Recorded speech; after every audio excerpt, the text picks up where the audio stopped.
Coach, tonight is your first regular season game as head coach of the New York Knicks. What's kind of going through your mind right now? What kind of emotions are you experiencing?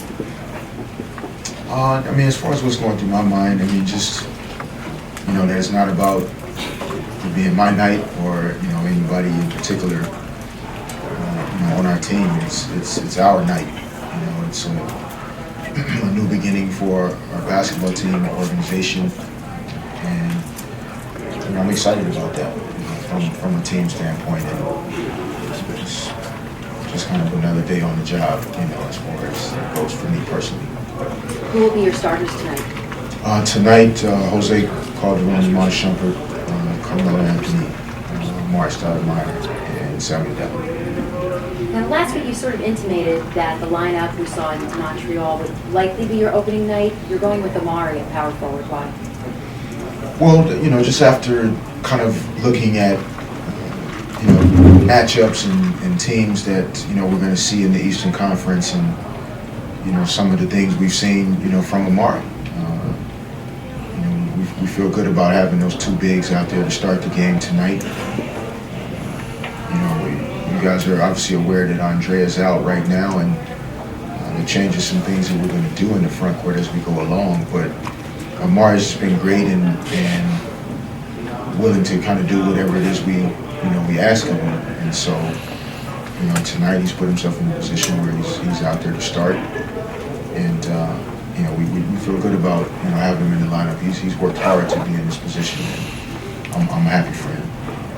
What is your confidence with Jose's calf as far as his health and going up a point guard like Derrick Rose? Yeah, Jose looked good in practice yesterday. Last couple of days he's really picked up his level of activity and really didn't have much residual effect from that type of work. And so we feel good about where he is right now. I think we should still be smart. It's the first of 82 games tonight, and we have 7 games in 9 days out of the gate. So, we want to be as smart as we can, but, Jose's good to go.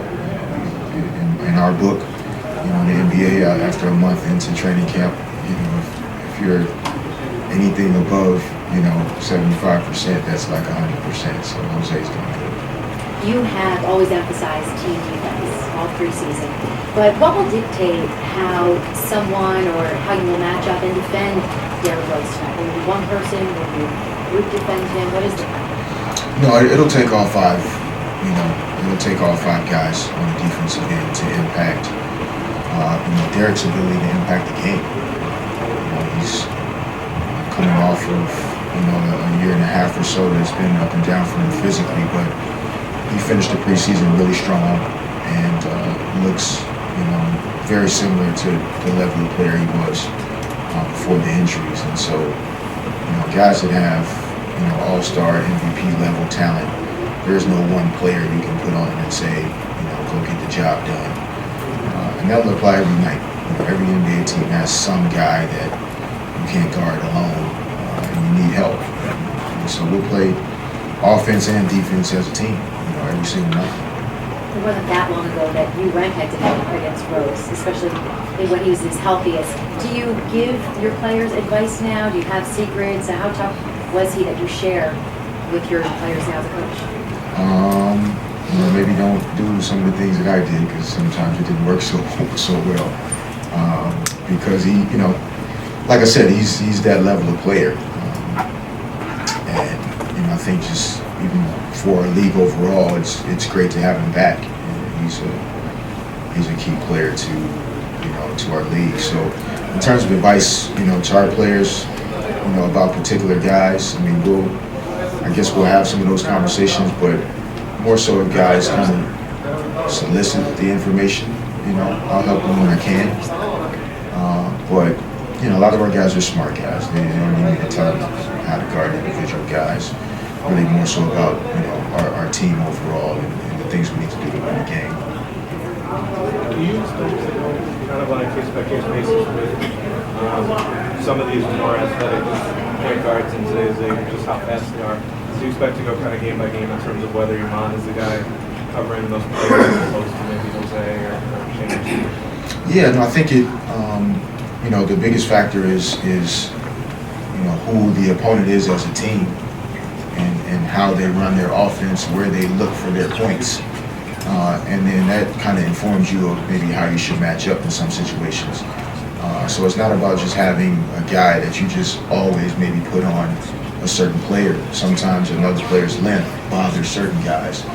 Other guys that are smaller, quicker, gives maybe sometimes bigger guys an issue. And so I think in the backcourt and the front court, it isn't in concrete that Shump or one person is going to be our guy that we say you're guarding, the premier player or the best ball handler every night. We'll go from there. But starting out here, that's the way we see it. Coach, is this year starting five for the foreseeable future, or do you still think you might match up? Well, the foreseeable future is 4 hours, basically. So, I understand the question, so I'm not trying to be, in any way, disrespectful. But the NBA, the only thing you can concentrate on is that night. And so, we talked to our guys this morning about the fact that, we all have a responsibility to just be prepared for our opportunity when it shows up. And that's sometimes different every night in this game. And our guys that are starting tonight, they have a chance as a group to go out and set the tone for our season. How they play as a group will impact, our decision as coaches about what we do next. And so we're going to try to be as consistent as possible, but reasonably flexible from the standpoint that what's best for the team always has to kind of supersede and come first before anything else. Who played on such high-level teams in these games? Expectation for this team, some of these computers are able to say they're able to do. You bring them to your team, you pay attention to it at all, you worry, use it. No, I don't think it's, we're in a position as a team to focus on number of wins per se. I think it kind of creates an artificial goal that you don't need to focus on at any time, really. For our team, it's more so about establishing habits, creating a culture that lends itself towards success. I do believe that there are appropriate times to utilize, other sources of motivation and,